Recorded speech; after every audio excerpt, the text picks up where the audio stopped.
Calgary Shaw. Well, thank you, Mr. Speaker. You know, one thing that I always look forward to is the future in which we, to be frank, where we don't talk about a lot of social issues in this House, where hate groups are not part of the narrative, where we don't talk about the challenges we deal with transphobia or homophobia. And there are some days where I think we're very close, and then there are some days where we see things on social media or the internet that seems like we're rolling back. And if I can extend a thank you to the member for Calgary-Klein for bringing forth this bill, is the fact that I know it's done sincerely. I know he's done a lot of work behind the scenes, that he doesn't do it to seek accolades, but that he does it because it's the right thing to do and it's something he's passionate about. So as I open up, I do want to say thank you. You know, I do look forward to the day where we really judge people on the merits of their character and the merits of the job that they do when they're seeking employment. And while we're not there just yet, I know that, you know, I would love to see the day in my lifetime where we do get to that. And when I do door knock in Calgary Shaw, I hear from many of my constituents who express concerns about fringe groups who really try to leverage things like social media and the internet to get out and spread populist extremist views, in many cases in a racist nature. We see many groups, as the member alluded to, some like Rebel Media, that really pick up on these racist undertones, and it's very unfortunate. And so anything that we can do to try to combat the legitimacy of this is very important for us to do so. You know, and at the end of the day, we will always stand up in this House and we will always defend free speech. Our party will always defend it. And even though we don't like the narratives that we have, it is important to recognize that we are not stopping free speech. We are only using this to take away the ability to register as a society and to refresh members that the societies may own property and that they may also sign contracts under the name of the societies. They also may accumulate debt without the debt being put under an individual's name. And this also provides them with a bit more formality. And so at the end of the day, anything we can do for groups of racist natures to pull back that formality is important. And, you know, growing up and being a born and raised Albertan, and growing up in Northeast Calgary, I always felt blessed in that area of living in that part of Calgary because it was very diverse. And I learned a tremendous amount. And my family and my parents saw that as a benefit for us, a net benefit, because at the end of the day, we could learn about our country, we could learn about our cultures, and we could learn about our world. And so we always leveraged that as a huge net benefit for our community. But unfortunately, in the 90s, there was an uptake of racist undertones that happened, and I would see that in my community. And sometimes it was from other, you know, we weren't leveraging the internet, but we were leveraging editorials and other fringes that were ways for this, whether it was slipping in leaflets or whatever the case may be. And so we saw that coming from populist groups like the Heritage Front at the time.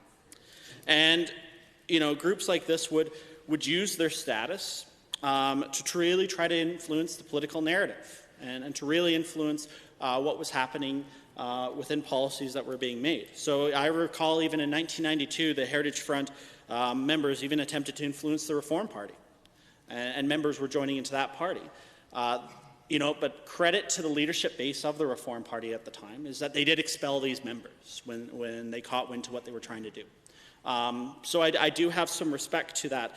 And when I door knock in my community, one of the things that I've heard that is a huge appeal to people of the NDP is that we stand up for building strong, united communities. And that, you know, my last door I knocked on Saturday, that was what I heard from them, is that I've always been a strong supporter of the NDP because they build strong communities.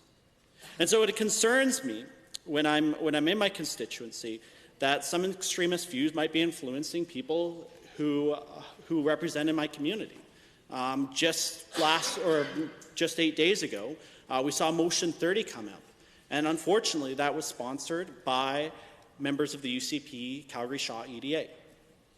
And essentially, in essence, going against the views of the ATA, it would out gay kids within the schools. And I want to give some credit where credit is due to the member of Calgary Hayes because he spoke up against that motion. And he did say that this is about outing gay kids, and he really tried to push against it, but unfortunately it did pass the convention.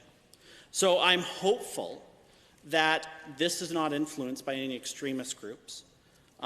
Because to be honest, when I received the few comments against Bill 24, that this Motion 30 would look to repeal, when I heard comments against Motion 24, they cited so-called pseudo-news articles.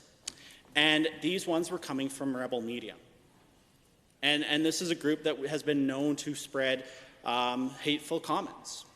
So, so at the end of the day, as I will move on to my next point, I think it's very clear for the people of Calgary Shaw who's going to stand up for LGBTQ rights in that area, because we've already seen the motions that have come forward from that EDA and in that constituency. But you know what? The one thing that the member brought forth that I would like to put as an undertone, moving on to my next topic, is that it's hard for us to really know if fringe groups are really trying to do this, if they're really trying to, if they've gone into societies, because there's so many of them.